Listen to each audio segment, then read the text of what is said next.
நெஞ்சம் என்னும் கூடு அதை நெருப்பு வைப்பதாறு துன்பம் வந்த போது அதை துடைப்பதிங்கு யாரு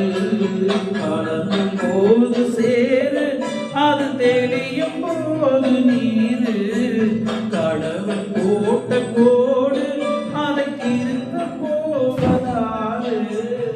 எந்த பொண்ணும் மாறிடுமா வேதனை தான் தீர்ந்திடுமா விண்ணுக்கும் மண்ணுக்கும் சம்பந்தம் உண்டுன்னு சொன்னது யாரு அது மன்னவன் பேரு அந்த வானத்தை போல